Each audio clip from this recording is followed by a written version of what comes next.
Hi guys. So, hey, Hi. how are you? I'm actually in Egypt now. I watched the movie in El Guna Film Festival and the screen was massive. The speaker was incredible. I felt every moment and everybody on the theater was blown away. So thank you all together. It's great. you, It's man. good to hear. Amazing. Guillermo, I just wanted to ask you, how do you find the beauty in your monsters all the time? Because I always want to hug your monsters off. I say, I'm sorry, we are the mistaken ones. Yeah. And also, how do you give them humanity in the darkness? You know, there's one thing few people, unless they've been on the set and wore the clothes and been under the light, understand. The entire movie, the bullseye of the movie is the creature. It's like when you create a terrarium or a zoo area for something to live there in the environment. If you make a mistake on the art direction or the costuming or the lighting or the staging, you have no idea how easy it is for all of a sudden have an actor in makeup or a costume or a rubber thing. And so when you construct an entire world for that creature to live in, then the most human, sort of the baseline of that world is that creature. And so it's by definition the human in the film. And that is partially enormous care in our directing everything together and partially an act of faith. And sounds a little too highfalutin, but it is. You have to believe it yourself. If I don't believe that creature has feelings, emotion, intelligence, and exists, I cannot transmit it. So it's all visceral and creative and artistic.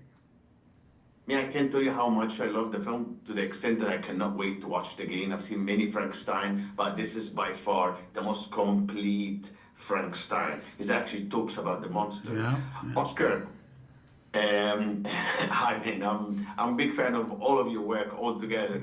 But moving from independent film to Star Wars to Marvel with Mohammed Diab, an Egyptian director, Yeah. and now with an Oscar winner director like Guillermo, how did you find your role in all of your problems with your father? How did you project all of this to deal with the monster?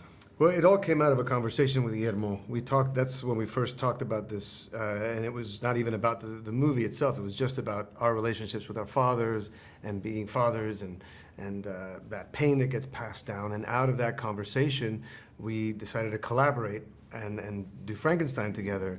And so that was always the linchpin of the thing. And the idea of how someone continues the same horrible sequence of events that gets brought down onto them, onto their own creations, onto their own, they won't even see that it's his own son, you know? Or that is pain. Or that is the pain, you know? Or the pain is inconsequential because he's just so blinded by his own pain.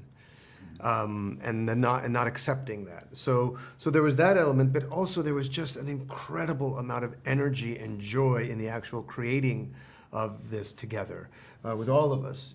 You know, it was propulsive. There was always some new incredible thing to do every single day. So there was a little bit of a schism between the darkness of the material and the incredible joy of being in these sets, of all of it being handmade, of laughing together, laughing at the absurdity of these characters as well, because it is, it's larger. There is an absurdity to the dream-like element of what's happening, and so playing someone that, like you said, he's not all human. He's kind of an elemental, symbolic force as well, and that was very freeing. It felt very liberating. I loved every shot, every scene. And Jacob, I'm going to go to you. You're one of the most talked about stars in your time. I wanted to know, what's it like working with somebody like Guillermo and Oscar in the same project, and how did they take you in a whole different world like they took me while I was watching?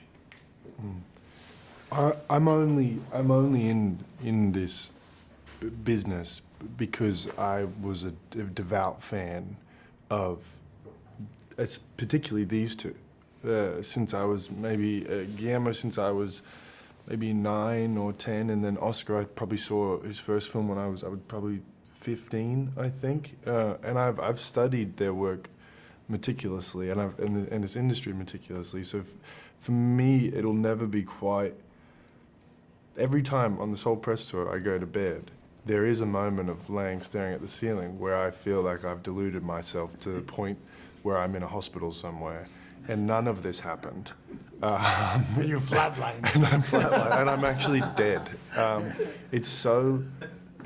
Jacob's ladder. Yeah, Jacob's ladder. Exactly what I was thinking. Adrian Line. I'm so unbelievably just moved by that this is a real thing that's happened, you know. So it's astounding. I think you will be the first monster to be nominated for an Oscar, so mark my word. Not Oscar. Well, did it not actually? Oscar, but an Oscar. Jekyll Both and Hyde. of you. Yeah. Frederick March. Frederick March won. Guys, I'm a big fan of all of you, and thank you so much. It's a great film, and I can't wait for the rest of the world to see it. Thank you. Thank you. See you later. Take it easy.